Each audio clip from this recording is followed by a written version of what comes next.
बिस्मिल्लाहिर्रहमानिर्रहीम। अस्सलाम वालेकुम नादरीन, आप यूट्यूब चैनल देख रहे हैं। मैं इमरान खान हूँ। इमरान खान साहब के एक ट्वीट ने सारे के सारे माहौल को बहुत गर्म कर दिया।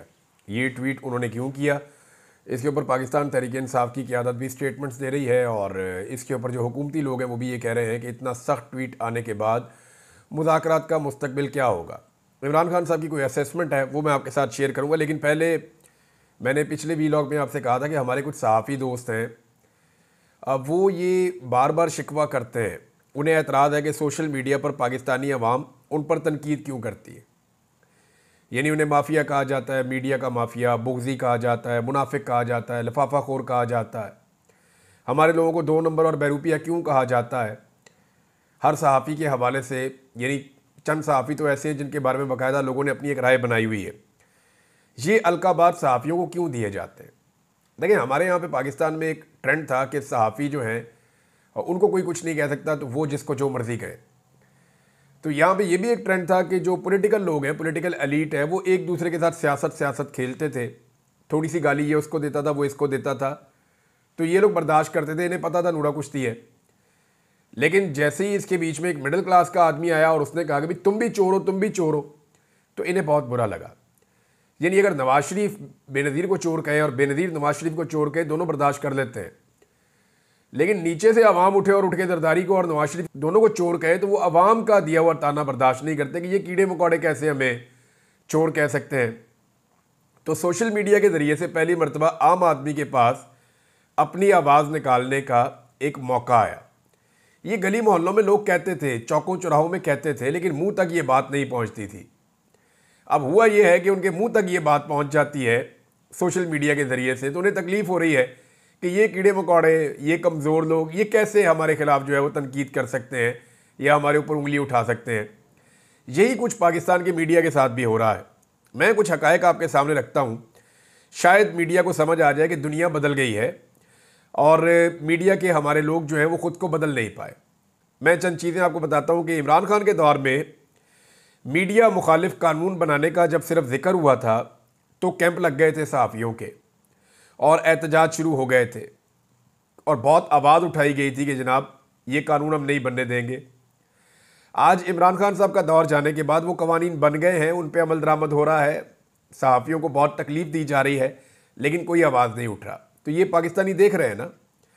सहाफ़ी चंद घंटों के लिए लापता हुए इमरान खान साहब के दौर में तो सुप्रीम कोर्ट तक मामला चले गए, जो अभी तक केसेस चल रहे हैं, रोला पड़ा हुआ है और इमरान खान साहब की हुकूमत को उसके लिए कसूरवार करार दिया गया। अब इस दौर में लंबे अरसे तक जबरी गुमशुदगियाँ हुई, लेकिन कोई आवाज़ नहीं उठी, बल्कि हमारे तलत हुसैन साहब और इन जैसे कई और सहाफ़ियों ने उल्टा विक्टिम ब्लेमिंग की और कई लोगों ने तो इसमें भी नवाज शरीफ की मदह सराई कर दी कि जनाब नवाज शरीफ इतने अच्छे हैं कि कोई बंदा अगर 4 महीने गायब हुआ है तो जनाब वो देखे ना, वो 4 साल भी गायब हो सकता था, तो मियाँ साहब बहुत अच्छे हैं। यानी इस किस्म की अजीब हरकतें पाकिस्तान के सहाफ़ियों ने की, तो लोगों से फिर वो क्या उम्मीद रखेंगे।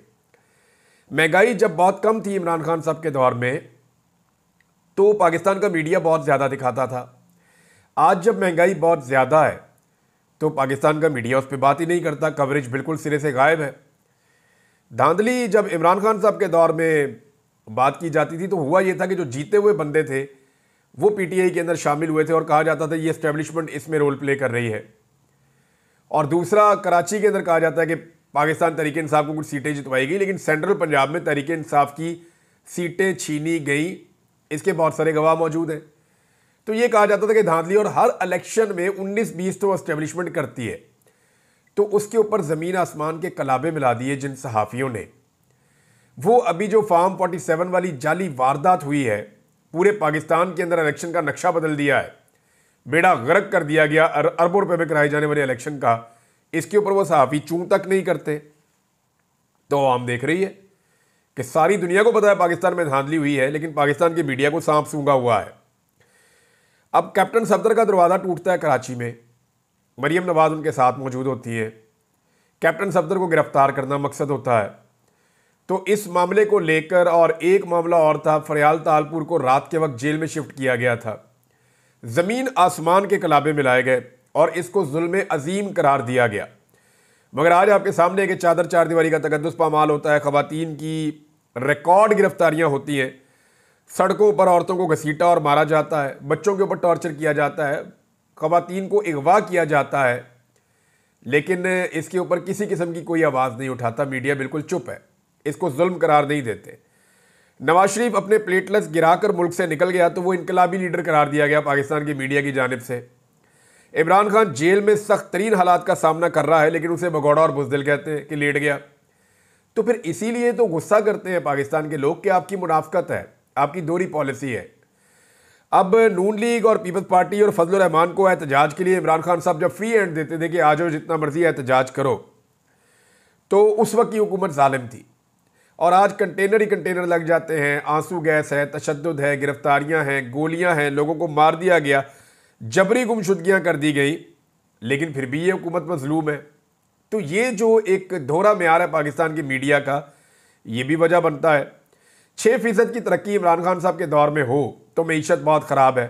आज 1% तक भी पहुंचना मुश्किल हो तो मईशत बहुत अच्छी है। नून लीग जजों का नाम लेकर गालियां दे, उनके पुतले जलाए और उनके साथ बाकी पार्टियां भी खड़ी हों तो वो जायज़ है। इमरान खान सिर्फ नाइंसाफ़ी की निशानदेही करे तो तौहीन अदालत भी है और मुजरिम भी है, और ये पाकिस्तान का मीडिया कर रहा है। नवाज शरीफ या जरदारी के खिलाफ 1 या 2 मुकदमे हो जाएं तो जुल्म का पहाड़ टूट जाता था। इमरान खान पर मुकदमात की डबल सेंचुरी होने वाली है और मीडिया ऐसे शो करता है जैसे कुछ हुआ ही नहीं। यानी आज भी मरियम नवाज से सवाल पूछना औरत की तौहीन है, जबकि यास्मीन राशिद को बेगुनाह जेल में रखना, उनकी सीट छीनना, ये बिल्कुल जायज़ है। एजाज चौधरी को एक बार भी सेनेट के इजलास में नहीं आने दिया गया गुज़िश्ता 2.5 साल में, इस पर कोई आवाज़ नहीं उठी।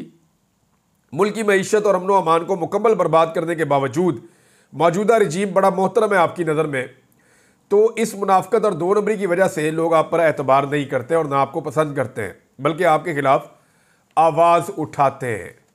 ये पाकिस्तान की मीडिया को बात समझनी पड़ेगी। उन्हें यह लगता है कि शायद लोग ज्यादती कर रहे हैं, नहीं, लोग जो आप लोग लगातार ज्यादती कर रहे हैं उसके ऊपर रद्द-ए-अमल दे रहे हैं। तो लोगों का रद्द-ए-अमल ऐसे ही होता है। ये पहले चौकों चौराहों में, गली मोहल्लों में होता था, अब वही डिस्कशन सोशल मीडिया पे आ गई है तो आपको बुरी लग रही है।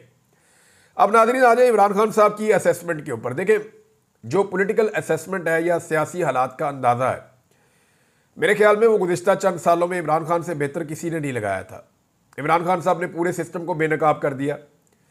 बड़ा टाइमली उन्होंने बताया कि जनाब ये अमेरिकन साइफर आया हुआ है, मेरी हुकूमत गिरने वाली है और मेरे साथ ये ज़्यादती करने वाले हैं। तो सारी दुनिया को पता चल गया कि होने क्या वाला है। इमरान खान साहब ने जितनी भी पेशन गोइयाँ की हैं वो दुरुस्त साबित हुई हैं, चाहे वो लंदन प्लान हो, चाहे वो 8 फरवरी का इलेक्शन हो, चाहे मईशत की तबाही हो, चाहे नूरा कुश्ती का दावा हो कि ये नूरा कुश्ती कर रहे हैं फिर इकट्ठे हो जाएंगे, अदलिया पर वार हो, आईनी तरमीम का मामला होगी, अदलिया को भी काबू कर लेंगे और आईनी तरमीम करवा लेंगे। ये सारा कुछ जो कुछ इमरान खान साहब ने कहा, हमने वो सारा कुछ होता हुआ देखा पाकिस्तान में। तो इसका मतलब है कि उनकी पॉलिटिकल असेसमेंट ठीक थी। अब इमरान खान साहब ने एकदम सख्त तरीन बयान क्यों दिया है जो उनके ट्विटर के ऊपर आया, हालांकि उनकी पार्टी के लोगों ने उसको शेयर नहीं किया। इमरान खान साहब जितना मर्जी सख्त बयान दें और जितनी मर्जी सख्त बात कहें, जितनी मर्जी तकलीफ बर्दाश्त करें, जब तक कि उनकी पार्टी उनके साथ खड़ी नहीं होती तब तक एस्टेब्लिशमेंट के लिए कोई प्रॉब्लम नहीं है। देखें ना, 3 चीज़ें हैं इमरान खान के पास। एक, इमरान खान खुद वो लीडर है, वो एक सिमत का तयन करते हैं कि इस तरफ हमें चलना है। दूसरा, इमरान खान की अवाम, वो इमरान खान के साथ खड़ी है। तो इमरान खान और अवाम तो एक तरफ खड़े हैं, लेकिन पाकिस्तान तहरीक इंसाफ की जो क़यादत है उनमें अक्सरियत इमरान खान के साथ नहीं खड़ी और वो इमरान खान के बयानिए का बोझ नहीं उठा सकते। अगर ये क़यादत भी इमरान खान साहब के बयानिए का बोझ उठा ले तो ये मामला बहुत तेज़ी से हल की तरफ जा सकता है और पाकिस्तान तहरीक इंसाफ का जो दबाव है वो ज़्यादा मुअस्सर हो सकता है। लेकिन इमरान खान साहब के ट्वीट को रीट्वीट करने की ज़रूरत भी इस पॉलिटिकल पार्टी की अक्सरियत के अंदर नहीं है, बल्कि वो उसको रीट्वीट नहीं करते और अगर कोई रीट्वीट करे तो फिर उसके लिए बड़े मसाइल हो जाते हैं। तो अवाम तो करती है, अवाम तो हज़ारों की तादाद में करती है, लेकिन पार्टी के अंदर से जो अक्सरियत है, अगर अक्सरियत कहूँ तो मैं 95% लोग जो हैं वो इमरान खान साहब के बयानिए का बोझ नहीं उठा पा रहे, जो इमरान खान की वजह से इक़्तिदार में बैठे या इमरान खान की वजह से वो असेंबलियों में पहुँचे या सेनेट में पहुँचे, तो उनको सारा कुछ जो भी मिला है वो इमरान खान की मकबूलियत की वजह से मिला है। इमरान खान को हुकूमत की संजीदगी का अंदाज़ा हो गया है और इसमें जो सबसे इंपॉर्टेंट बात है वो ये है कि उनकी मुलाकात नहीं करवाई जा रही। इमरान खान ने बार बार एक खबर जेल से आई है और ये ज़राए से आई है कि इमरान खान साहब ने पूछा है कि मेरी जो मुज़ाकराती कमेटी है उन्होंने मेरे साथ मुलाकात के लिए आना है, तो इस हवाले से कोई डेवलपमेंट है मुझे बताया जाए। तो इमरान खान साहब को इंतज़ार है कि उनकी जो मुज़ाकराती कमेटी है वो उनके साथ आकर मिलती है ताकि वो उन्हें मुस्तकबिल का लायाबल दें। मुज़ाकराती कमेटी ये कहती है कि हमें इमरान खान साहब से मिलवाया जाए और इंडिपेंडेंट माहौल में मिलवाया जाए, यानी हमें इमरान खान साहब से ऐसे मिलवाया जाए कि जो एजेंसियां हैं वो वहाँ पे खड़ी होकर ना सुन रही हो और आज़ाद माहौल में हमें इमरान खान साहब से बात करने दी जाए। अब इमरान खान साहब तो चाहते हैं कि मौजूदा जबर का दौर ख़त्म हो और फस्तायत से निकल कर मुल्क एक ट्रैक के ऊपर आए, वो इसकी कीमत दे सकते हैं, लेकिन अपनी मकबूलियत नहीं देंगे इमरान खान साहब, जो मेरा अंदाज़ा है। इमरान खान साहब अपनी सियासी मकबूलियत नहीं खोना चाहते और ना इमरान खान साहब अपने बुनियादी उसूल पर समझौता करेंगे। जो सबसे इम्पॉर्टेंट चीज़ है ना, यानी क्या इमरान खान साहब को वज़ीर-ए-आज़म बनना है, तो मेरे पास अगर इसका जवाब है तो सिंपल ये है कि नहीं। मुझे नहीं लगता कि इमरान खान की ये ज़िद है कि वो दोबारा वज़ीर-ए-आज़म बनना चाहते हैं। अगर इमरान खान साहब अपने इस सियासी करियर के अंदर सिर्फ एक काम कर जाएं कि एस्टेब्लिशमेंट का सियासत में से किरदार ख़त्म कर दें, तो ये उनका पाकिस्तानी सियासत के लिए सबसे बड़ा कंट्रीब्यूशन होगा। एस्टेब्लिशमेंट ने हमेशा दावा किया है कि उनका सियासत में कोई किरदार नहीं है, लेकिन उनका सियासत में हमेशा घिनौना और गलीज़ किरदार रहा है। इन्होंने हमेशा हुकूमतें गिराई, हमेशा हुकूमतें बनाई और अपने मफादात के लिए या अपने एक टन्योर के लिए, जितने अरसे के लिए ये लोग अपनी सीटों पे रहते हैं, ये पाकिस्तान की सियासत के अंदर कुछ ना कुछ गड़बड़ करते रहते हैं। तो इमरान खान साहब का एक बड़ा रोल ये हो सकता है, अगर वो प्ले कर सकते हैं पाकिस्तान के लिए, कि वो कुछ ना कुछ करके फ़ौज को सियासत के अंदर से बाहर निकाल दें।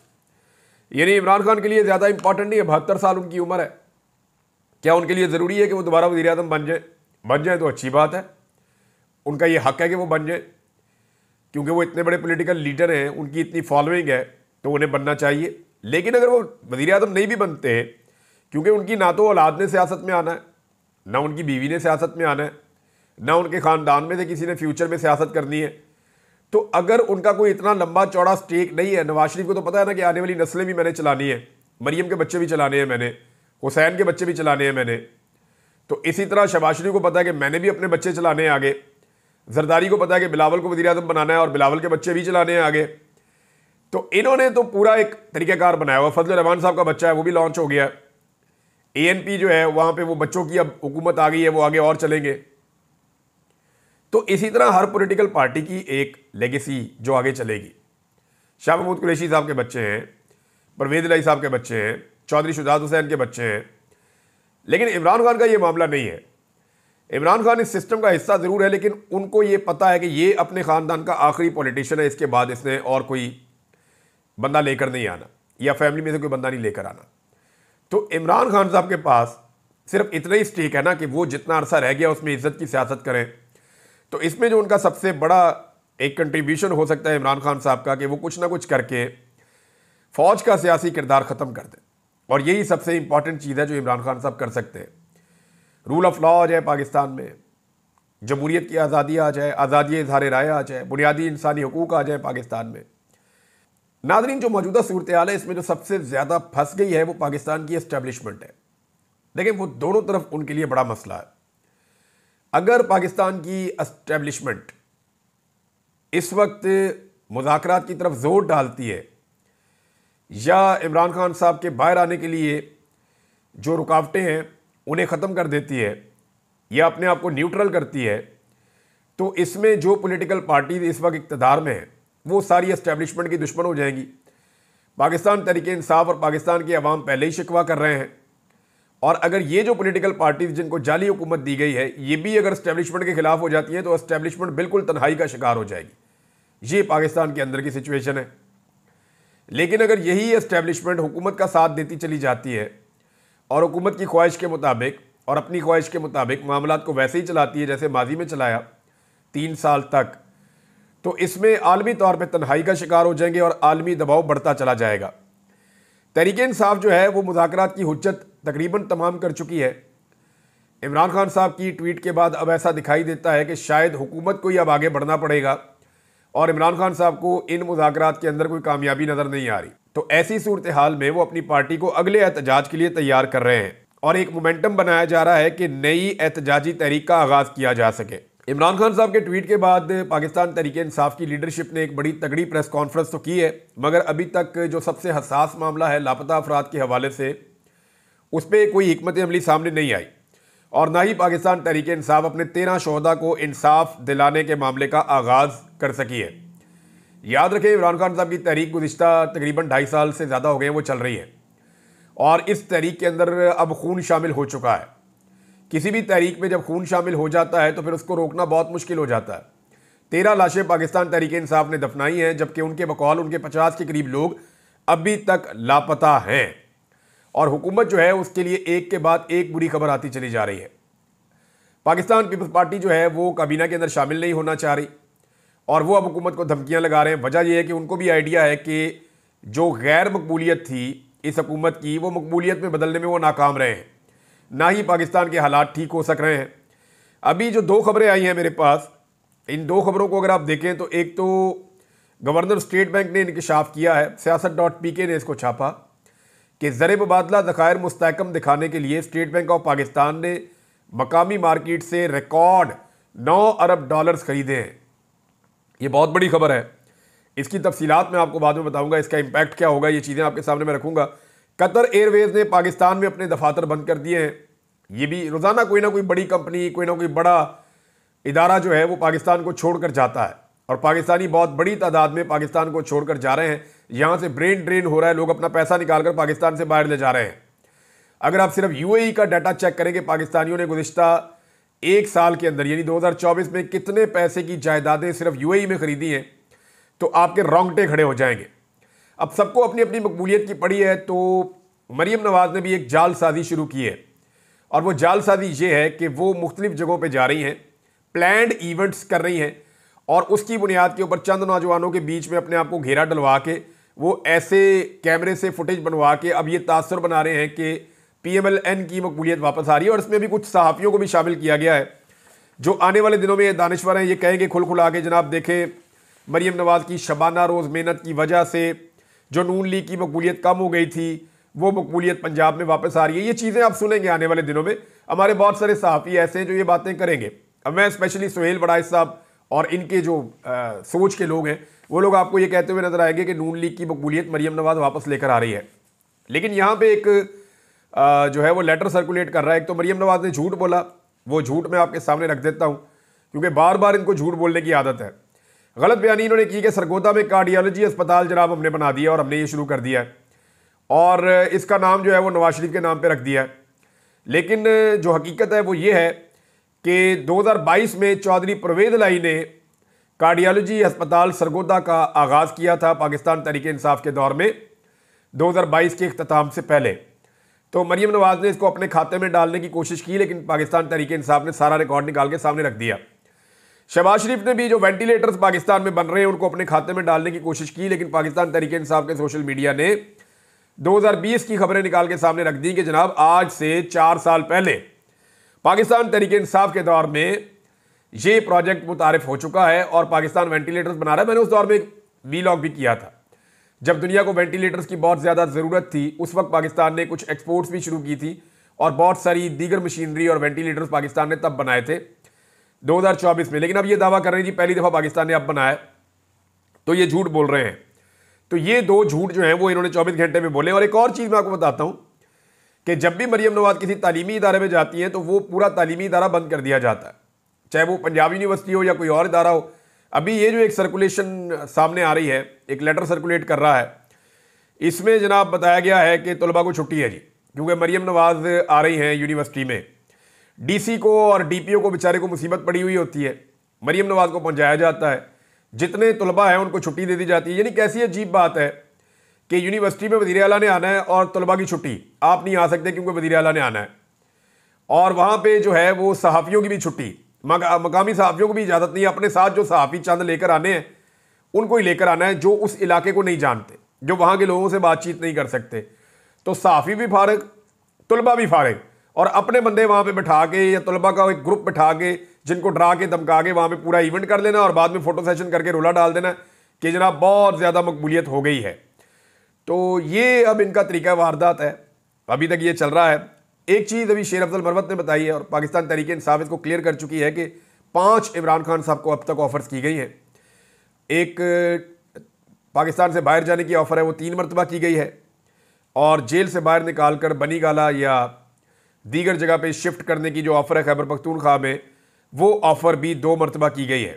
शेर अफजल मरवत का दावा है कि ये ऑफ़र मोहसिन नकवी ने की है, जबकि ये ऑफ़र इमरान खान तक वज़ीर आला खैबर पख्तूनख्वा के ज़रिए पहुँची थी, क्योंकि वज़ीर आला खैबर पख्तूनख्वा की ही मोहसिन नकवी से मुलाकातें हुई थी। खैबर पख्तूनख्वा की हुकूमत ने एक बड़ा अच्छा कदम उठाया। पश्तून तहफ़्फ़ुज़ मूवमेंट को कलअदम करार दिया गया था वफाकी हुकूमत की जानिब से, तो खैबर पख्तूनख्वा की हुकूमत ने यह फैसला किया है कि वो इस पर नज़रसानी के लिए वफाकी हुकूमत से रब्ता करेगी। किसी भी पोलिटिकल पार्टी को या किसी भी जमात को इस बुनियाद पर कलअदम करार नहीं देना चाहिए कि आपको उनकी पॉलिसी पसंद नहीं है। ये कोई मुसल्ला ग्रुप थोड़ी है। पश्तून तहफ़्फ़ुज़ मूवमेंट गैर मुसल्ला लोग हैं और वो अपने हक़ के लिए आवाज़ उठाते हैं, बड़ी ज़ोरदार आवाज़ उठाते हैं। उनके मुतालबात सुने जाने चाहिए, उनकी जायज़ बातें मानी जानी चाहिए। पूरा खैबर पख्तूनख्वा उनके जरगे में उनके साथ खड़ा हुआ था, तो ये बहुत अहम चीज़ है। लिहाजा उनके ऊपर पाबंदी लगाने की बजाय उनके साथ बैठ के बात करनी चाहिए। कासिम सूरी का एक ट्वीट है जो मैं आखिर में आपको पढ़ के सुना देता हूँ। वैसे तो एक लेटर भी है मेरे पास जो जेल से कैदियों ने लिखा है, और वो जो लिख रहे हैं ये बल्कि ज़्यादा ज़रूरी है। पाकिस्तान तहरीक इंसाफ के तमाम कारकुनान ने भूख हड़ताल कर दी है जो पकड़े गए थे इस्लामाबाद से, और उन्होंने कहा जी खाना पीना हमें सही नहीं मिल रहा, खाने में कीड़े मकोड़े होते हैं। दूसरी बात यह है कि 27/11/2024 से लेकर अब तक हमें जज के सामने पेश नहीं किया गया। गैर कानूनी FIR है, हमारी ज़मानतें क्यों नहीं हो रही हैं? झूठ पर मबनी FIR, जुल्म की इंतहा हो रही है। जेल में 8/9 की चक्की में 10-10 बंदे बंद कर दिए हैं। पंजाब हुकूमत और अदलिया कानून के मुताबिक हमारे साथ पेश आए, कानून और आइन की बालादस्ती तक हमारी भूख हड़ताल जारी रहेगी। ये जनाब पाकिस्तान तहरीक इंसाफ के वर्कर्स जो जेल में कैद हैं वो इस सूरत हाल का सामना कर रहे हैं। नाज़रीन, अब तक के लिए इतना ही। अपना ख्याल रखिएगा, अपने इस चैनल का भी। अल्लाह हाफ़िज़।